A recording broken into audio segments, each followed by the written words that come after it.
Yo, what's up guys? Kasama ko pala yung kaklase ko dati, si Edison Pablo. Shout out sa'yo.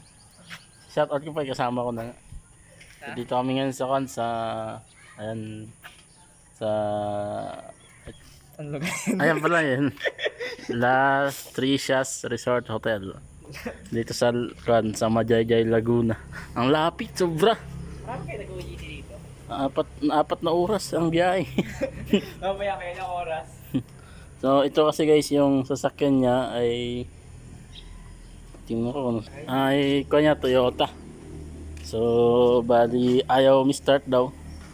Ayaw mi-start ng kanyang unit. So, papaanda rin natin. Anong problema? Problema, walang pera.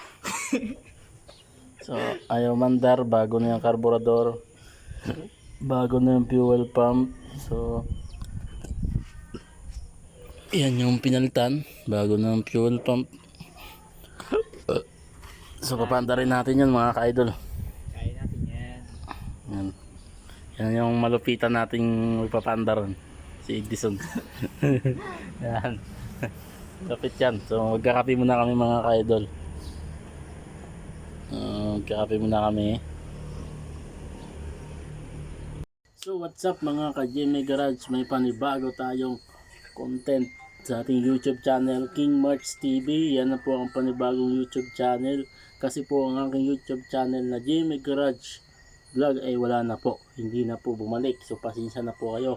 Hindi na po makita yung ating mga old video. No, matagal na pong video natin na vlog tungkol po dito. So ngayon po mga ka-GMA Garage, meron tayong panibagong vlog na to. Tungkol po ito sa 4AF na carburetor type. Ito ay sa Majayjay, Laguna. So akala ko sa Google Map ay 2 oras yung biyahe namin. Yun pala ay 4 na oras. Ang lapit. Sobrang lapit, mga 4 na oras. Tapos wala pang rehistro ang motor. So yun mga ka-idol. So pinuntahan namin yung sasakyan na to. Yan, pinuntahan namin yung sasakyan na yan sa Majayjay, Laguna. Dahil po hindi umaandar. So bago na po yung carburetor, bago na po yung fuel pump, bago na po, may gasolina po, tapos ayaw umandar. Ngayon nag-chinik natin yung sasakyan.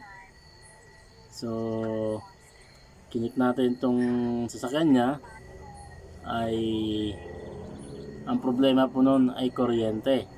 So ngayon, so spark plug number 1, meron pong supply, meron pong kuryente yung spark plug, yung high tension wire nya. Ngayon sa high tension 2 and 3 wala po, tapos yung 4 wala din. So ayaw pa rin umi-start kahit na dapat aandar pa rin yun kahit na walang kuryente, kaso nga lang palyado. Pero hindi niya kayang paandarin kasi nga yung spark plug number 1 ay mahina yung kanyang kuryente. May kuryente siya na lumalabas sa high tension wire pero mahina po lumabas yung kanyang kuryente. So ngayon, trinouble natin ng ayos, chinik natin lahat. So tinap dead center natin, tiniming natin, tinignan natin kung nakauno lahat, kung nakauno din ang distributor. Ngayon, nung nakauno na yung distributor, nakita ko ang problema ay sa distributor cap, at yung high tension wire ay pinapalitan ko na rin ng bago, at yun na yung distributor ang pinakamin na problema, distributor cap.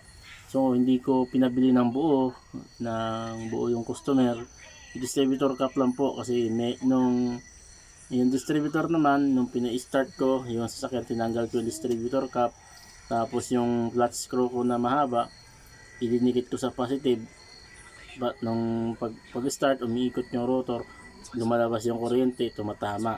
So ibig sabihin, goods yung distributor niya. Ngayon, ang problema ay distributor cap, hindi makapasok ng kuryente doon sa tension wire. So kaya yun ang sira, ang pinakamin na sira yun mga ka-idol. So kung mag-trouble po kayo, kailangan nyo po ay easy lang po kayo mag-trouble. Huwag po kayong mainip. Yan. Una pong ito-trouble nyo, fuel, carburetor. Kung yung carburetor may lumalabas na gasolina, tulad ng tinik kong carburetor, may lumalabas naman na gasolina sa carburetor. Ngayon, natapos ko ng fuel system. Dito naman tayo sa electrical. So sa electrical naman, kinik ko na yung kuryente, merong supply, lahat merong poles. So tapos meron ding positive. So lahat po meron.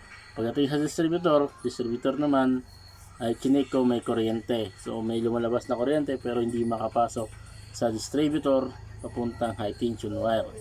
Ngayon, nakailang yung spark plug na yon. So ganoon pa rin, binalik ko sa dati yung spark plug niya. So yun, pagkapalit namin ng bagong distributor, ayun ay umandar din. So ngayon, yun lang po mga ka-idol, yung aking share na video idea po sa inyo. Ang ginawa ko na 4AF na carburetor doon sa Majayjay, Laguna. So salamat sir sa tiwala nyo sa amin. So kung pwede rin po kayo doon pumunta, at yun po ay hotel. Yun po ay hotel resort. Resort po yun, hindi po. Parang hotel din siya. Resort na paliguan. Ayan. Ito po yung address. Kung gusto nyo dumaya diyan sa lugar na yan, dayuhin nyo lang po. 4 na oras pong biyahe pag sa Cavite ka galing. So yun lang mga ka-idol. Panoorin nyo po itong kasunod na video. Natapos na po namin at napaandar ang unit. Ito na po ang video. Sige pa, start mo.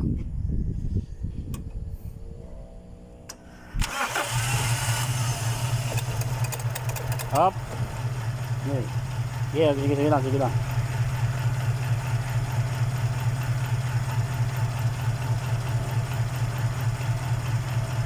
Nakabukas yung aircon, di ba nakabukas aircon?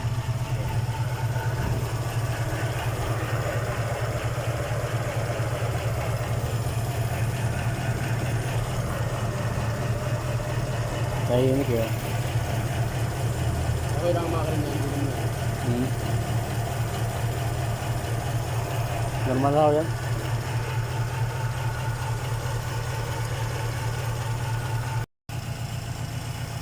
Mga idol, namandar na is si 4AFA. And start na.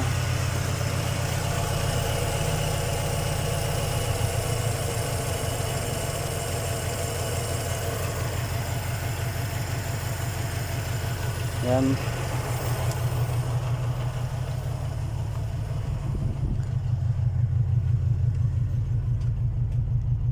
So okay na yung RPM niya. Ayan o.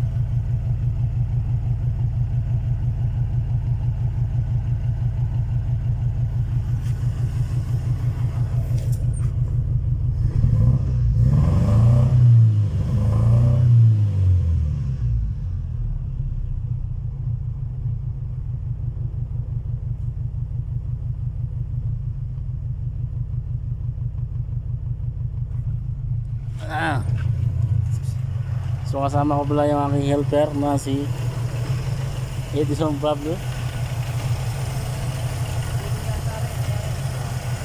Ayan.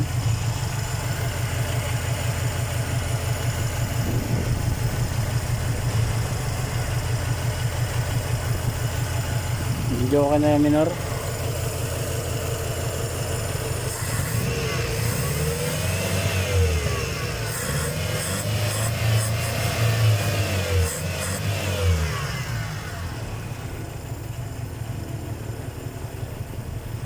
Yan.